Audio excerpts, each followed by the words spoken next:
El genocidio de Ruanda dejó hace 20 años casi 1 millón de muertos y un horror en la memoria colectiva difícil de borrar.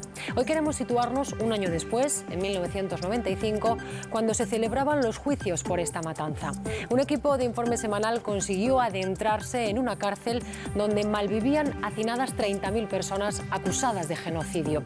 Pero abrir las puertas del llamado irónicamente Hotel Kigali era adentrarse en un infierno donde penaban culpables e inocentes sin haber sido juzgados, todos arrastrados por el huracán de violencia tribal que devastó Ruanda y que se convertiría en la mayor tragedia humana de la historia de África.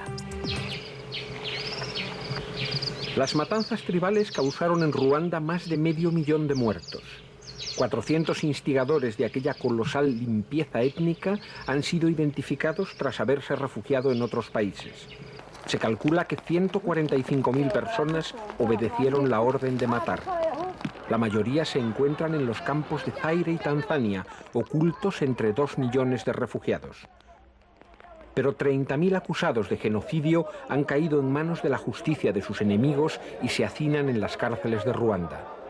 Casi una tercera parte sobrevive en condiciones inhumanas en una vieja prisión colonial a la que irónicamente llaman el Hotel Kigali.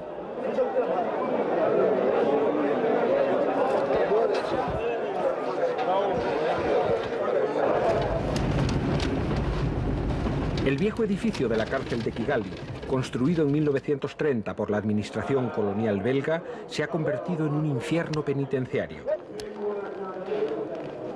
Con una capacidad máxima de 2.000 internos, cifra que significaría una peligrosa saturación, encierra tras sus muros a más de 8.000 prisioneros, y cada día llegan más.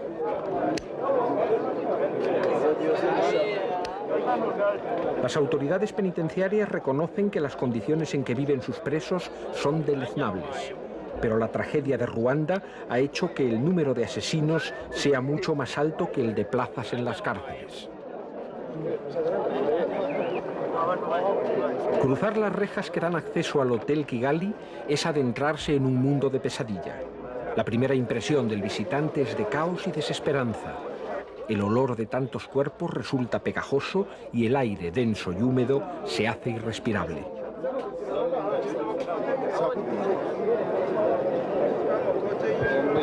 El hacinamiento supera todo lo imaginable y ha desbordado las divisiones interiores del establecimiento. Los recintos que en otros tiempos albergaban el comedor, los talleres o la enfermería han sido invadidos por una masa humana. Incluso el patio central se ha transformado en un gigantesco dormitorio al aire libre. Las letrinas están saturadas y los grifos del patio sirven de improvisadas duchas.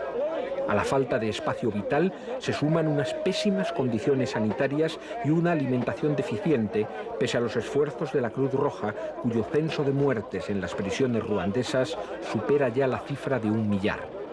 El penúltimo capítulo de la tragedia de Ruanda se está escribiendo en las cárceles, porque mientras los principales culpables, los instigadores de las matanzas del año pasado, viven un exilio dorado, aquí en las prisiones miles de personas esperan un juicio que quizás no se celebre nunca.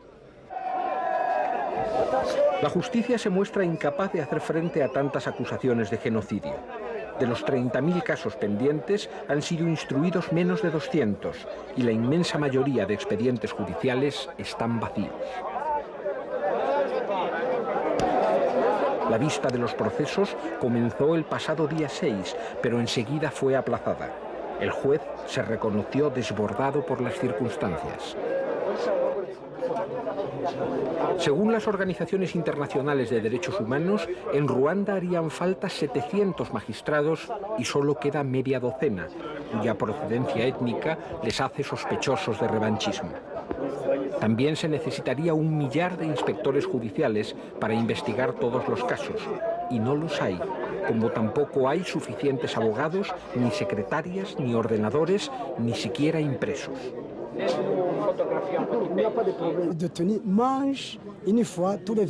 Los detenidos comen solo una vez cada 24 horas. Pero como la Cruz Roja intentó mejorar las calorías dando galletas y comprimidos de vitaminas, actualmente las muertes están entre 1 y 2 personas cada día.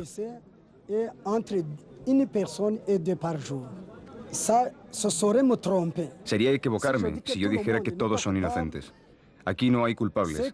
Sería lo mismo que decir que en Ruanda no ha habido muertos, en tanto que ha habido muertos.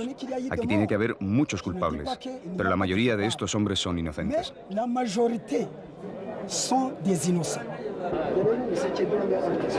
La mayoría de estos hombres han sido encarcelados sin que se recojan pruebas de sus crímenes, tan solo en base a las declaraciones de testigos.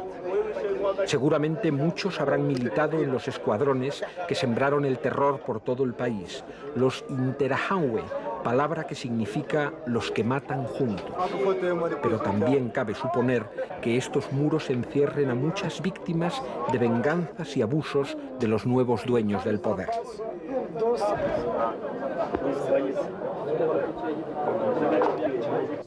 Aunque no hayas matado, te ponen la etiqueta de haber matado. A todos se nos llama asesinos, simplemente, participantes en el genocidio. Las causas son más complejas. La primera causa son los bienes. Uno vuelve del exilio, del Zaire, y se encuentra con que su casa ha sido ocupada por un militar o por un tutsi cualquiera. Entonces, para poder quedarse con la casa de uno, te acusan de haber sido Interahamwe, de haber matado.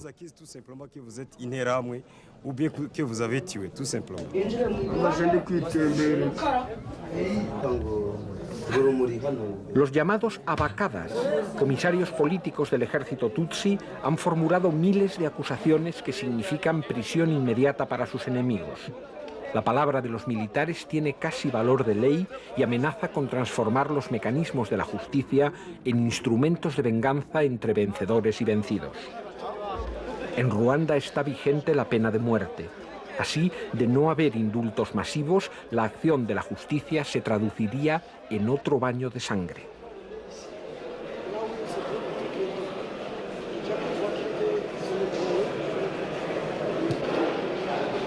Uno de los que menos esperanzas tiene de salir de aquí es este anciano de 69 años, paralítico desde 1963. Detenido hace pocas semanas, ha contraído una disentería. A falta de enfermería, en este rincón de la cárcel se mantiene aislados a los enfermos contagiosos. El destino de la mayoría se escribirá en las largas listas de fallecidos tras las rejas.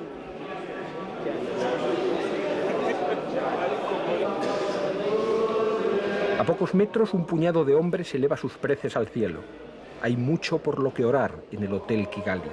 Tal vez también graves pecados por los que suplicar el perdón divino, porque el perdón de los hombres parece mucho más difícil de esperar y de obtener.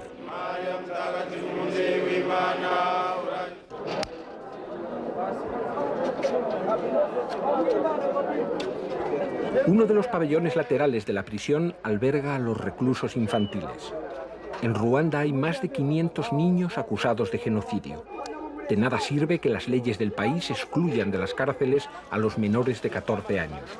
En este presidio, 207 reos no han cumplido aún los 17 años. Los niños que están aquí no comprenden por qué han sido detenidos en gran cantidad y encarcelados.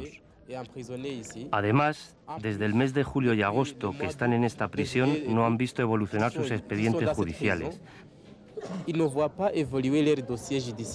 Personalmente, en calidad de abogado, yo no comprendo cómo se les detiene y los meses que puedan pasar sin que las investigaciones se realicen y los expedientes sean enviados al juzgado, al tribunal.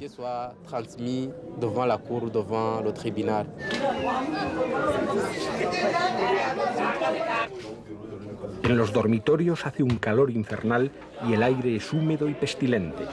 Pero encontrar un hueco de 30 centímetros en una litera significa un privilegio.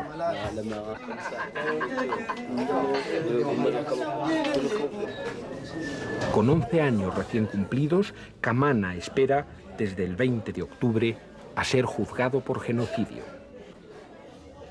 Kamana dice que no sabe por qué lo detuvieron ni qué va a ser de él.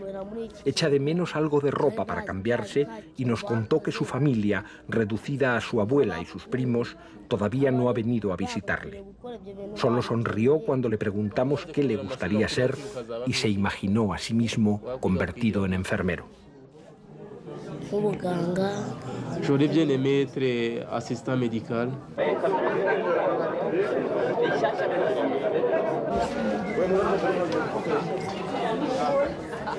La palabra genocidio no existe en el idioma Kenia-Ruanda. Se traduce por Izemba Zemba, que significa matanzas. Un delito del que estas dos criaturas de 7 y 10 años se han reconocido culpables durante los interrogatorios militares.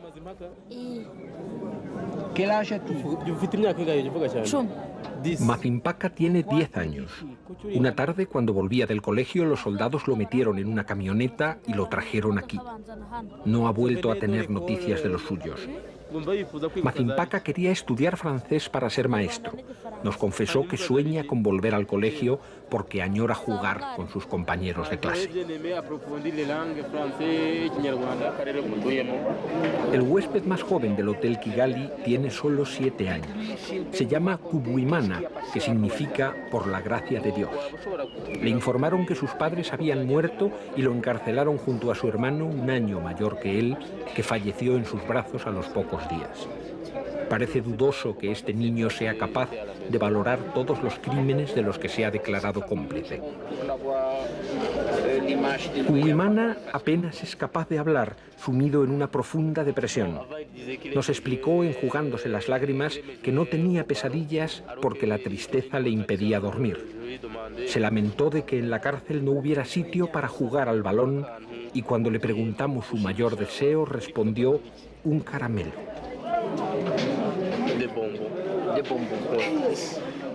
Naturalmente, al día siguiente regresamos a la cárcel para llevarle unos caramelos y por fin logramos ver sonreír a Kubuimana.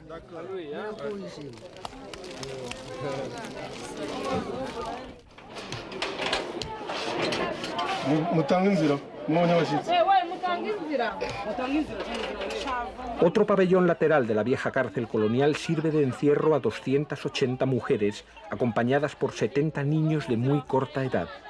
350 seres humanos se hacinan donde mal cabría medio centenar. Aquí la carencia de espacio es aún más grave que entre los hombres. No es que falte sitio para dormir, sino para estar de pie. Moverse para ir a las letrinas o en busca de agua representa un difícil esfuerzo. Cuando queremos buscar a alguien hay que hacerlo a través de la Cruz Roja, pero no hay facilidades para comunicarse, porque no se reciben cartas ni nada. La mayoría fueron detenidas cuando volvían de los campos de refugiados. Quisieron recuperar sus bienes y se encontraron sus casas ocupadas. Los mismos que ocuparon sus casas fueron los que las hicieron encarcelar.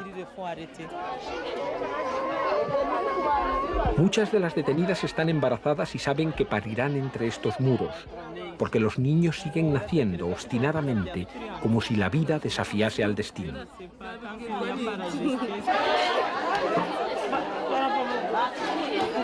Horas antes de nuestra visita había venido al mundo, al peor de los mundos posibles, esta niña, tercera hija de un matrimonio roto por el horror y la guerra.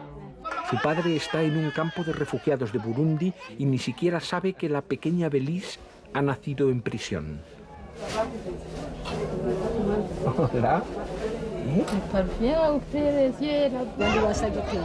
Ya en el extremo opuesto del camino, esta anciana de 85 años lamenta que ser ciega y estar paralítica no sirva de atenuante para las acusaciones de instigación criminal que pesan sobre ella. Tiene un hijo preso al otro lado de la pared y sabe que probablemente no saldrá de aquí si no es dentro de un cajón de madera. Pero aún tiene fuerzas para alzar la voz protestando con ardor. Cruzar la puerta de cualquier celda es asomarse a un infierno donde penan culpables e inocentes sin haber sido juzgados. Gentes arrastradas por el huracán de la violencia tribal que devastó Ruanda.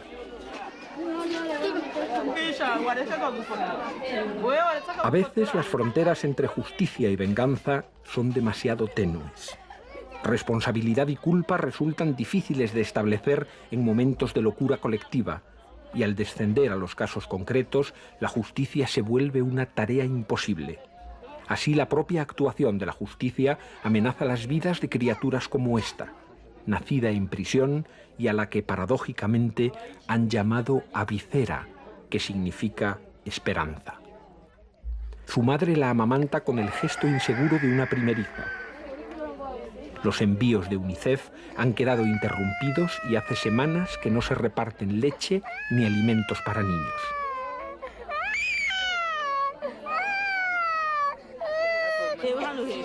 Las historias de los presos son parecidas como gotas de agua.